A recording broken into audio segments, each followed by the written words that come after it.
आप सबको मेरा प्रणाम। आप भी स्वयं को प्रणाम करें, एक आत्मा को, अपने माता पिता को, गुरु को, अपने इष्ट को प्रणाम करें। उनके चरणों में अपनी हाजिरी दें, उनके चरण कमलों को निहारें, देखें और फिर उनके मुखारविंद को तकें। उनकी सूरत, उनकी सीरत, उनकी समझ, उनका प्रेम कैसा है देखें। आप लोगों को कितना अनुभव होता है ये तो मैं नहीं जानता, ये तो आप लोग ही जानते हैं। लेकिन अपना दृढ़ निश्चय, दृढ़ संकल्प को ध्यान में रखें। जो चीज पाने की है उसके प्रति दृढ़ संकल्प रखना जरूरी है। दृढ़ संकल्प ध्यान में जाना, ध्यान से काम करना, ध्यान से बातें करना और ध्यान आपके जीवन में हर जगह ध्यान ही हो तो आप सही, कोई भी काम पीछे ना छूटे, किसी भी काम में आप निरस्त ना हो कि मैं ये काम नहीं कर सकता। हर कार्य में आपकी पदोन्नति हो, हर कार्य आप बढ़ चढ़ के भाग भी लें, चाहे वो बुराई को दूर करना हो, चाहे अपशब्दों को दूर करना हो, चाहे निंदा को दूर करना हो। अपने जीवन में आप खुशहाली भरें। सौरभ दूर नहीं, यहीं पे है, अपने सौरभ को पास में रखें। देखिए दो ही चीजें, सौरभ या नरक। आपको बिना मतलब के गुस्सा आता है, आपके भीतर बिना मतलब का द्वेष बढ़ता है, तो एक नरक की भांति है। सौरभ का एहसास, अनुभव, स्वयं का अनुभव आपके भीतर अथाह,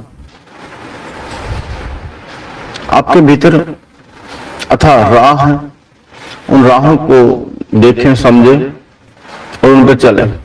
जो आपकी राह बड़ी सुंदर है, जो आप देखते हैं, जो आप समझते हैं।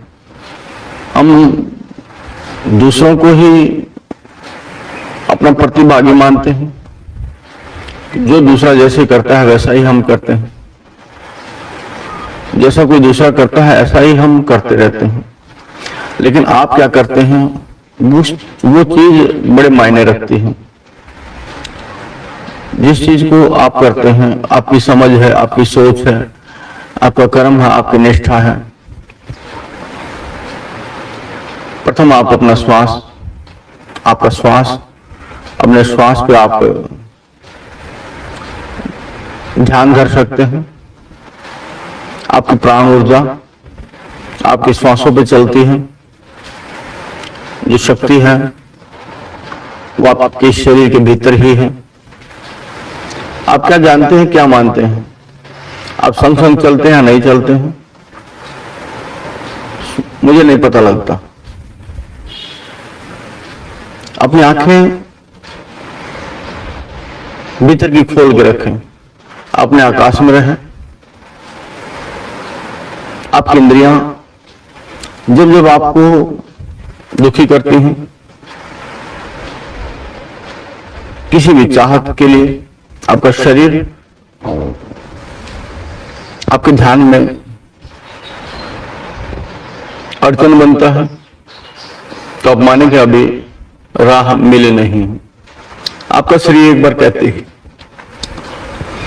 आपका शरीर एक बार कहते ही सहज हो जाए, शांत हो जाए।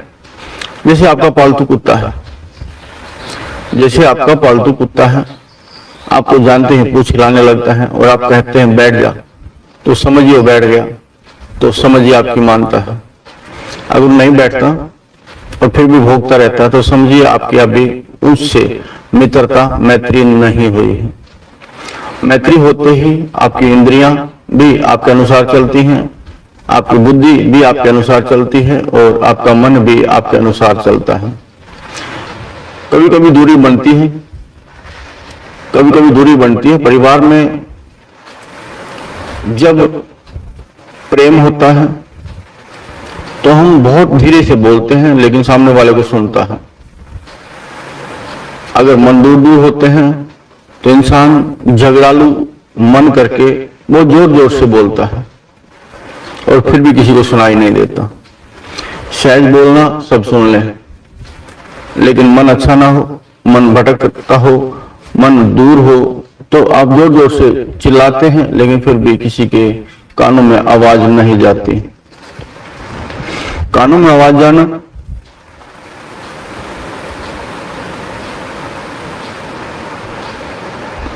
ये आपका साधना का हिस्सा है। आपके कानों में ध्वनि गूंजना ध्यान का हिस्सा है। आप अपने आप को कहां मानते हैं? स्वयं कर्म करना या परमात्मा के अधीन होना? आप क्या जानते हैं कि क्या परमपिता परमात्मा या प्रकृति आपकी मदद करे? उनकी मदद के बिना आप न ध्यान में जा सकते हैं, ना कोई कर्म कर सकते हैं, ना कोई क्रिया कर सकते हैं। उनका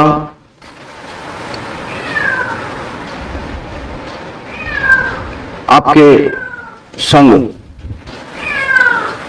मैत्री संबंध, आपका उनके प्रति श्रद्धा और भाव, उनका भी आपके प्रति श्रद्धा और भाव जगे तो बहुत सुंदर बात है। अगर आप सहज हैं तो कोई भी घटना गलत होती है, कोई भी घटना गलत होती है तो उसको भी प्रकृति या परमात्मा ठीक कर लेते हैं, आपका मन भी ठीक कर लेता है। लेकिन किसी भी परिस्थिति के लिए सबको की भिन्न परिस्थिति है। कोई धन के अभाव में दुखी है, कोई बैर में दुखी है, कोई शरीर से दुखी है। सबका दुख अलग अलग है, लेकिन उस दुख को दूर करना है। अगर आपसे होता है तो बहुत अच्छी बात है, नहीं तो परमपिता परमात्मा आपका साक्षी है, ये प्रकृति साक्षी है। आप सही कर्म करते चलिए, आपको फल अवश्य अच्छा ही मिलेगा। एक बार एक आदमी का नाम था मच्छरदास। उसकी पत्नी बड़ी झगड़ालू थी, हमेशा पति के पीछे लगी रहती थी कि कब इसको नीचा दिखाऊं, कब इसको नीचा दिखाऊं। काम अधिक लेती थी इससे, लेकिन फिर भी उसकी बेइज्जती के चक्कर में रहती थी, कब किस प्रकार मैं इसकी बेइज्जती अधिक करूं। एक बार उस नगरी के राजा के पांव में फोड़ा निकला। उसने अपने पहरेदार संतरी भेजे, जाओ भी किसी वैद्य को बुला के लाओ। वैद्य कोई था नहीं। ढूंढते ढूंढते उसी नगरी में आए और महिला से पूछा, यहाँ कोई वैद्य है? बोला, हाँ हम वैद्य है। अपने पति की ओर इशारा करते, वो हल चला रहे हैं ना, वो वैद्य हैं। शुरुआत में मना करेंगे, मुझे कुछ आता नहीं, लेकिन आप पकड़ के ले ही जाना उसको, आप उसको पकड़ के ले ही जाना। संतरियों ने, पहरेदार ने ऐसा ही किया। बेचारा मच्छरदास मना करता रहा, मुझे कुछ आता नहीं, मैं वैद्य नहीं, लेकिन राजा के सिपाही उसको पकड़ के ले ही गए। राजा के सिपाही उसको पकड़ के ले ही गए। राजा के सामने जाते ही राजा ने कहा कि मेरा फोड़ा निकला हो, मेरा फोड़ा ठीक करो। अब क्या करे मच्छरदास, मजबूरी थी, लेकिन हिम्मत नहीं हारी थी। पता तो उसको लग ही गया था ये सब पत्नी का करा धरा है। मच्छरदास एक बगिया में गया और वहां से घास फूस तोड़ी और उसको रगड़ा और उस फोड़े पे लेप लगा दिया। राजा ने कहा कि जब तक मैं ना कहूं तुम यहीं रहना, ये बगिया आपका स्थान है, और यहीं रहना। 2 दिन बाद 3 दिन बाद राजा का फोड़ा ठीक हो गया। निष्ठा थी, निष्ठा थी कि राजा के फोड़े को ठीक कर दे। राजा बड़ा खुश हुआ। मच्छरदास से मिलने गए बगिया में, तो एक बार फिर राजा ने कुछ हाथ में पकड़ लिया और मच्छरदास से पूछा कि क्या है इसमें, मेरे हाथ में क्या है? वैद्य जी बताओ। अब मच्छरदास कहने लगा, अब मैं क्या बताऊंगा, मुझे मालूम नहीं कि इसके हाथ में क्या है, राजा के हाथ में क्या है, मैं क्या बताऊं। लेकिन अपने मन ही मन कहने लगा कि फंस गया मच्छरदास। मच्छरदास की आवाज जैसे ही राजा के कानों में पड़ी तो राजा बड़ा खुश हुआ। हाँ, तुम तो दूरदृष्टि हो, तुम्हें तो पता रहता सब, मेरे हाथ में मच्छर है। चलो आज से तुम मेरे दरबार में रहो, आज से तुम घर मत जाना, मेरे दरबार में रहो, महल में ही रहो। दरबार के उनको मंत्री बना दिया। अब सारे मंत्री जलने लगे। मच्छरदास सीधा साधा आदमी, भगवान पर विश्वास करने वाला। सारे दरबारी कहने लगे कि एक खास दिन है, उस दिन अगर कोई राजा को गद्दी से उतार के नीचे डाल देगा तो राजा बड़ा खुश होता है और बहुत उपहार देता है। सारे मंत्री संतरी उसको दरबार से निकालने की चेष्टा करते थे, उसकी बेइज्जती करना चाहते थे, लेकिन जिसके सर पे हाथ हरी का उसकी इज्जत कौन बिगाड़े, उसकी इज्जत कौन बिगाड़े। सबने कहा कि कल का वो दिन है जिस दिन आप राजा की गद्दी से राजा को हाथ पकड़ के खींच के और बाहर फेंके। राजा बड़ा प्रसन्न होता। अगले दिन का समय आ गया, राजा आके अपने दरबार में अपनी गद्दी के सिंहासन पर बैठ गए। सबने इशारा कर दिया। जैसे ही दौड़ के गया मच्छरदास, उसने राजा का हाथ पकड़ के और खींच के धक्का दिया। अब वैसे ही राजा दरबार में गिरा, वैसे ही राजा के ऊपर एक दीवार थी, उसी गद्दी पे आन गिरी, उसी गद्दी पे आन गिरी। अगर राजा को मच्छरदास नहीं उठाता तो राजा मरता, दीवार उसके ऊपर गिरती, राजा मर सकता था।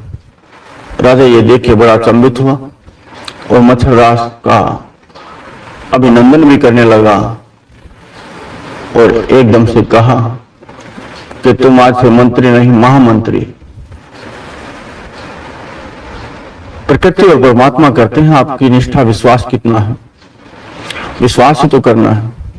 अगर आप सही राह पे चलते हैं, प्रकृति उसी तरह आपका मार्ग, आपको मार्गदर्शन करती है सही कार्य के प्रति। अगर सही सोच, सही समझ है, किसी का कुछ बिगाड़ना नहीं, किसी के निंदा नहीं करनी, किसी के बारे में द्वेष से नहीं सोचना, जो जिसका उसके भाग्य का है।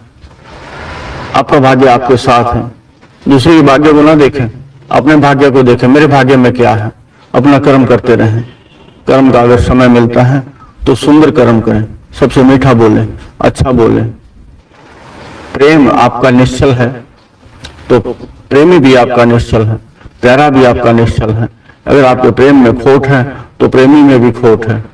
अपने खोट को बाहर निकालें, स्वार्थ रहित प्रेम देखें कैसा होता है। ऐसा करने से आपका जीवन बढ़ेगा भी, चढ़ेगा भी, कढ़ेगा भी। आपका जन्म सुंदर भी होगा। सुंदरता कौन भरता है? आप स्वयं ही भरते हैं। आपके मन तक बात पहुंचनी चाहिए। मन को तक पहुंचाने वाले कौन है? आप स्वयं हैं। आपके मन तक बात पहुंचनी चाहिए। मन तक जब तक नहीं पहुंचती तब तक मन कुछ करता नहीं। मन को ही कहें मैं ये चाहता हूं। अधिक की क्या जरूरत, अधिक का कोई लाभ भी नहीं। जितनी आपकी जरूरत है उतना ही करें, कहें तो बेहतर होगा। आप दुखी नहीं होंगे। अधिक श्वास चले तो दिक्कत है। अधिक जल आपके शरीर में हो जाए तो दिक्कत है। अधिक अग्नि हो जाए तो दिक्कत है। न कम हो न ज्यादा, जितनी जरूरत हो उतना। जितने से आपका पेट भरे उतना ही आप मांगे तो अच्छी बात है। बहुत ज्यादा मांगने से कोई आपको इंद्रदेव का सिंहासन नहीं मिल सकता। कोई भी चीज आप मांगते हैं तो आप कुछ खास नहीं बन जाते। लेकिन जितनी जरूरत है भोजन की, भजन की, आप करते रहें। भजन ऐसा है आपकी दुनिया, भीतर की दुनिया में आपको पहुंचना आपका लक्ष्य है, आपका ध्येय है। आपके धीरे धीरे आपका इस शरीर अगर आप निहारेंगे, देखेंगे तो इस शरीर से निकल के एक शरीर और, जो ऊर्जा का, जो विद्युत जैसा शरीर, जैसे सोने जैसा शरीर आपका भ्रमण पे निकलेगा। इस शरीर यहीं रहेगा, वो भ्रमण पे निकलेगा। उसको जन्म देना जरूरी है। अपने भगवान को भी सुंदर सिंहासन, सुंदर श्रृंगार करना जरूरी है। जैसे एक बच्चे को उसकी माँ श्रृंगार करती है, सजाती है, स्नान कराती है, एक माँ अपने बच्चे का श्रृंगार करती है, एक भगत अपने भगवान का श्रृंगार करते हैं, तो आप भी अपना स्वयं का श्रृंगार कर सकते हैं, अपने भगवान का श्रृंगार कर सकते हैं, गुरु का श्रृंगार कर सकते हैं, अपने माता पिता को भव्य बना सकते हैं। अगर आपको माता पिता के और भाव है तो अपने माता पिता का ख्याल रखें, रखना भी चाहिए। अब माता पिता का अगर अपने घर से ही जो बेटा या बेटी सधते हैं, संस्कार अच्छे लेते हैं, एक बेटा बेटी अपने घर से अपने परिवार से अच्छे संस्कार लेके चलते हैं तो उसके संस्कारों की बाहर भी पूजा होती है और भी उसके संस्कारों को पूजते हैं, पूजा करते हैं। लेकिन आपने क्या अपने संस्कारों को देखा, समझा और सुंदर बढ़ाए हैं? जो गलत संस्कार हैं वो घटाए हैं, घटाने भी होंगे, सुंदर संस्कार बढ़ाने भी होंगे। आपके भीतर क्या है? खुल के जो सेवा, खुल के जो मान और सम्मान कर सकते हैं वो आपके पास ही तो हैं। आपके माता पिता जिसके नहीं है वो अपने माता पिता को संग बुला सकते हैं, अपने पास बिठा सकते हैं, अपने आह्वान कर सकते हैं, उनके चरणों में अपना सर रख सकते हैं। जिस शरीर से, स्थूल शरीर से कर सकता है सेवा वो स्थूल शरीर से करे, जो सूक्ष्म शरीर से सेवा कर सकता है वो सूक्ष्म शरीर से सेवा करे। सेवा तो हर कोई किसी की करनी बनती है। तो माता पिता की, गुरु की, परम की सेवा हो जाए तो यही आपका उद्देश्य है, यही आपका ध्येय है, वही आपका जन्म की सफलता है। माता पिता स्वयं को भी जाने समझे। एक दुनिया वो है भीतर, एक दुनिया बाहर है। बाहर मिथ्या है, बाहर कागज के फूल हैं जिनमें खुशबू नहीं आती, लेकिन भीतर असली फूल है जिसमें खुशबू आती है और आपका चेहरा चमचमाने लगता है, बहुत सुंदर हो जाता है। भीतर की दुनिया में बहुत सुंदर आपका चेहरा, आपका शरीर तंदुरुस्त होता है। वो सूक्ष्म शरीर आप देख लें, अपने गुरुओं की शरण लें, अपने गुरुओं की शरण लें। देखें, निहारे आकाश में चंद्रमा भी है, सूर्य भी है, इस शरीर के भीतर भी है, स्थूल शरीर के भीतर भी है। जब आप सूक्ष्म शरीर में भ्रमण करते हैं तो उस सूक्ष्म शरीर में भी होगा। चांद और सूर्य, सितारे, आकाश, सब कुछ आपके सामने होंगे। आप उनको निहार सकते हैं, उनको देख सकते हैं, उनकी शोभा बढ़ा सकते हैं। जब कोई अच्छा काम करके आता है बेटा बेटी, तो माँ बाप उसको गदगद करने के लिए उसकी बड़ाई करते, वाह बहुत सुंदर, बहुत अच्छा, और बेटा बहुत खुश होता है, बेटी भी बहुत खुश होती है, बेटा बेटी बहुत खुश होते हैं। लेकिन क्या आपने अपने माता पिता की बड़ाई की है कभी? क्या उनको ध्येय बनाया है कभी? मेरे जीवन का सार आपसे ही है, मेरे जीवन में खुशियां आपकी देन है। क्या आपने कहा? माता पिता को कहना चाहिए, मानना भी चाहिए, कहना भी चाहिए और मानना भी चाहिए। अपने माता पिता को श्रेय देना चाहिए, उनको श्रेष्ठ कर बनाना चाहिए कि जो भी कुछ मेरे पास है सब कुछ आपका दिया है, आपने ही दिया है, आप ही देते आए हैं और आप ही देते रहेंगे। मैं याचक हूं, आपकी शरण में हूं, मुझ पर कृपा आपने बनाए रखिए। मैं हीन हूं, दीन हूं, आपसे बढ़ के नहीं हो सकता, लेकिन आपका हाथ आशीर्वाद होगा तो दुनिया में मैं आपके अच्छे संस्कारों को फैला सकता हूं। माँ बाप को भी चाहिए, माँ बाप को भी चाहिए ना भटके। आपको माँ बाप बनना है, सुंदर माँ बाप जैसा वो माँ बाप कर गए आपको भी वैसा ही करना है। लेकिन जो माँ बाप तपस्या में लीन रहते हैं, अपने इष्ट की, जो सच्चाई पे चलते हैं, जो अच्छाई पे चलते हैं, बेकारी को दूर करते हैं, उसका पुत्र भी बेकारी को दूर करेगा। लेकिन जिसका मन नहीं बेकारी को दूर करने का, अच्छाई और बुराई में जिसका भेद नहीं, तो क्या कहें, अंधेरे में तीर चलाने के समान है। आप अंधेरे में तीर न चलाएं, अपनी आंखें खोलें, देख के तीर चलाएं, देख के समझें, देख के इज्जत मान सम्मान और अपना भाव भरें। सबके लिए अपना भाव भरें। जो भी आपके सामने है, प्रकृति है, परमात्मा है, दुनियादारी है। देखिए, हर जीव के भीतर परमात्मा है, ये आप समझते हैं। हर जीव के भीतर परमपिता है, खोजना आपको है। आप खोजेंगे तो बहुत ही बेहतर रहेगा। जानते हैं, मानते हैं, लेकिन करते नहीं। कब करने लगेंगे? कब अपना जो अकड़पन है वो कब हटाएंगे? बड़े इज्जत, बड़े भाव, बड़े प्रेम से आप जिसका मान और सम्मान करते हैं, सामने वाला भी गदगद होता है और उसकी आत्मा, उसके भीतर बैठा परमात्मा भी गदगद होता है। वाह! और आपके संस्कार को, आपके स्वभाव को प्रणाम किए बिना नहीं जा सकता। अपना स्वभाव ऐसा बनाएं, आपकी आत्मा को, अपने आपके परमात्मा को, जो आपके भीतर आत्मा और परमात्मा हो और आपका स्वभाव है, आपके संस्कार है, उनको प्रणाम करें। आपको भी प्रणाम करना बनता है। अगर कोई अच्छे संस्कार वाला है, अच्छे स्वभाव वाला है, आप भी प्रणाम करें, आप भी उनके प्रति कहें कि वाह बहुत बढ़िया है, परमपिता के नजदीक होगा अवश्य, जो इतने अच्छे सुंदर संस्कार हैं इसके, परमपिता के नजदीक होगा। जिसका चेहरा बिल्कुल सुंदर तेजस्वी है, अगर आप परमात्मा के नजदीक हैं तो आपका चेहरा, आपका शरीर तेजस्वी है। जो इस परम के नजदीक होता है उसका चेहरा अवश्य तेजस्वी होता है। देखिए 8 मास का शरीर है, अलग बात है, लेकिन तेज शरीर से प्रकाश निकलना, चेहरे से प्रकाश निकलना, उसकी वाणी से, उसकी वाणी में सुंदरता भरना, प्रकाश की भांति। आप देखें वो क्या करते हैं, किस प्रकार वो लुभाते हैं।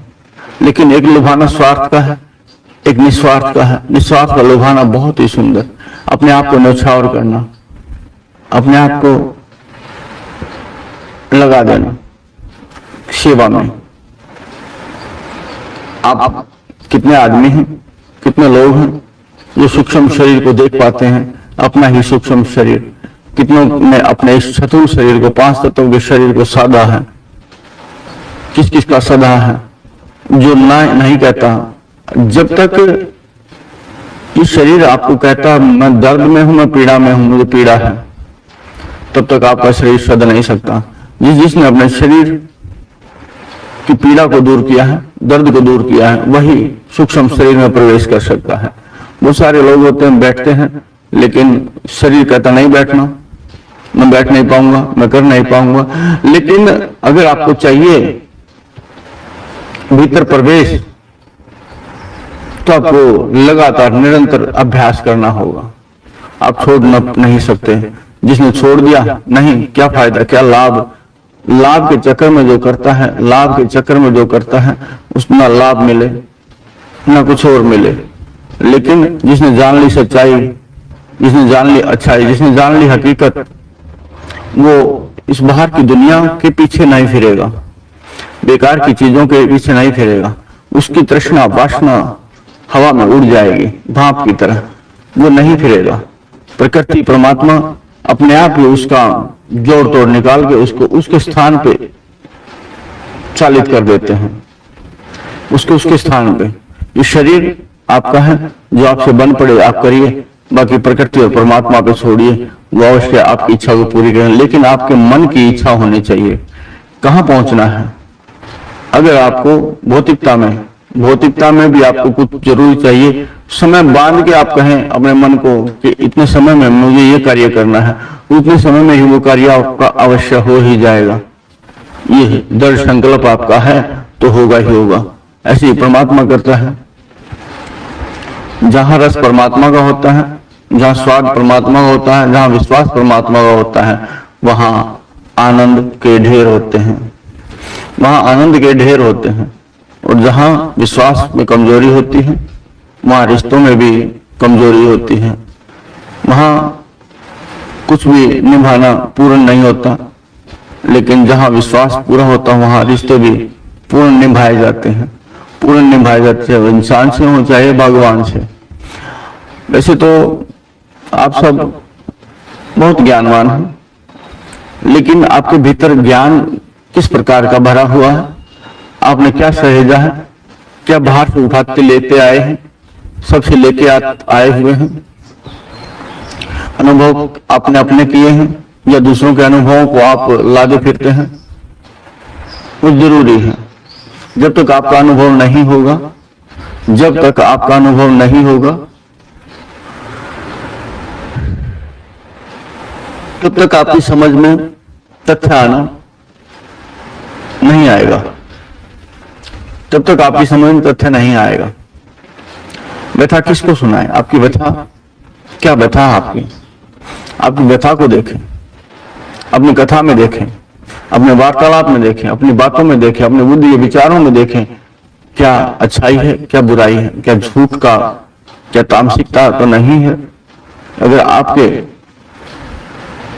कहानी में, आपकी व्यथा में, आपकी कथा में सुंदर गुण है, सबको भाएं, सबको अच्छा लगे। लेकिन आपकी व्यथा में अगर दर्द है, दूसरा भी दर्द से भर जाएगा। अगर आपकी कथा में गुण भरे हैं, दूसरों में भी गुण भर जाएंगे। आपकी कथा से आप भी कुछ सीखे हैं, अगर आप ही ना सीख पाए तो दूसरे भी नहीं सीख पाएंगे। आपकी कथा से, आपकी व्यथा से आप ही ना समझ पाए तो दूसरे भी नहीं समझ पाएंगे। बात थी अपने मन तक बात पहुंचाने की। आप अपने मन तक बात कैसे भेजें?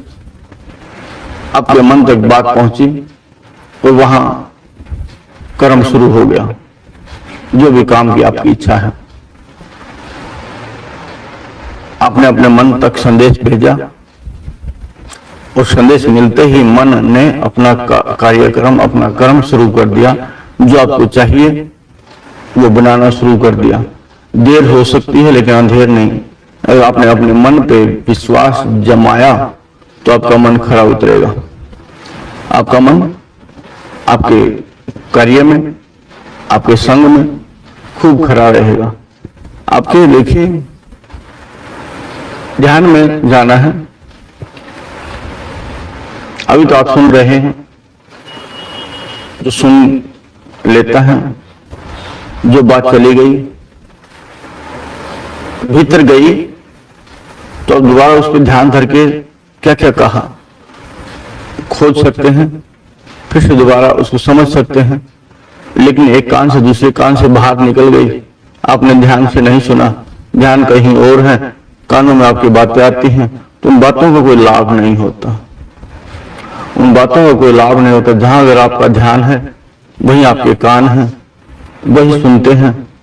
जहां ध्यान है तो वो आपके भीतर संग्रहित, आपके संग्रह में वो चीज आपको मिलती है। अपने श्वास पे ध्यान दें, अपनी कमर को सीधा कर लें, अपनी कमर को सीधा कर लें, अपने गर्दन को भी सीधा कर लें, अपने कंधों को चौड़ा कर लें।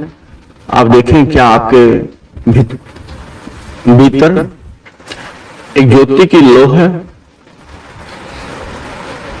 अनुभव है। ये स्थूल शरीर है, स्थूल शरीर के भीतर सूक्ष्म शरीर है। उस सूक्ष्म शरीर में वो बहुत सुंदर ज्योत जगी हुई है, बहुत सुंदर ज्योत जगी हुई जो उजाले में करती है। उजाला अगर उजाला हो गया तो फिर अंधेरा आपको मिलेगा नहीं, और अंधेरा हो गया तो उजाला नहीं मिलेगा। आपके भीतर सच्चाई, आपके भीतर अगर सच्चाई चल पड़ी तो झूठ नहीं मिलेगी। आप धर्म पे चलते हैं तो अधर्म नहीं रहेगा। आप पुण्य पे चलते हैं तो पाप नहीं रहेगा। लेकिन पाप और पुण्य दोनों चीज चलाने में जो करते हैं फॉर्मेलिटी, जो कर्म करते हैं छोटा, इच्छा रखते हैं बड़े की, तो वो धर्म और अधर्म को साथ लेके चलते हैं। लेकिन ये सच्चाई है, अगर आप धर्मी बनना चाहते हैं तो अधर्म आपसे छूट ही जाएगा। लेकिन पूर्णतः उसको जान के, उसको समझ के, आपका विश्वास अगर मजबूत है तो डगमग नहीं होगा। डगमग होने वाला विश्वास नहीं होता। जो डगमग होता है तो विश्वास नहीं है। आपका विश्वास कितना गहरा है, कितना अटल है, कितना सच्चा है, ये आपको ही पता लगेगा। आपके भीतर आज पूर्णतः ज्योति समाई हुई है, प्रकाश है, बहुत अच्छा सुंदर प्रकाश है आपके भीतर। आप उजाले में हैं, पूरी सब जगमग आपके भीतर है। आपके भीतर पूर्णतः जगमग है, पूर्णतः जगमग है। 5 तत्व का शरीर, तत्व को भी आप जान लें। बाहर निकलना है, एक पल लगता है। आदत कैसे बने आपकी, आदत कैसे बने आपकी? 5 तत्वों का शरीर है, पृथ्वी, अग्नि, जल और वायु। आप अगर सबके प्रति श्रद्धा और भाव से भरे हैं, आप सबके प्रति श्रद्धा और भाव से भरे हैं, तो जान लीजिए, मान लीजिए, आनंद, परम आनंद आपसे दूर नहीं है। आनंद, परम आनंद आपसे दूर नहीं है। धरती मां को कहिए, हे धरणी, इस शरीर आपसे ही बना हुआ, इसमें कोई रोग दोष ना पनपे, मुझ पर अपनी कृपा बनाए रखें। अग्निदेव, ना कम हो ना ज्यादा, जितनी जरूरत हो उतना देना। आप आभारी रहिए, परम पिता के भी आभारी रहिए कि आपका समय, आप अपना समय अपने भगवान पे लगाए बैठे हैं, और भगवान पे लगाया हुआ समय आपको दोगुना मिलता है। भगवान पे लगाया हुआ समय आपको दोगुना मिलता है। जल को कहिए, हमेशा स्तन के भीतर शुद्धि बनाए रखना। गंगा मैया जैसा निर्मल जल भीतर रहे। वायुदेव से कहें कि शुद्ध वायु भीतर रहे। आभारी रहिए जलदेव के भी और वायुदेव के भी। और आकाश में आप देखिए, बहुत सुंदर नीला, बहुत शुद्ध, बहुत पवित्र आकाश। आप उस आकाश में भ्रमण कर सकते हैं। अब स्थूल शरीर, सूक्ष्म शरीर आपका बाहर निकलता हुआ, एक प्रकार से आपकी निंद्रा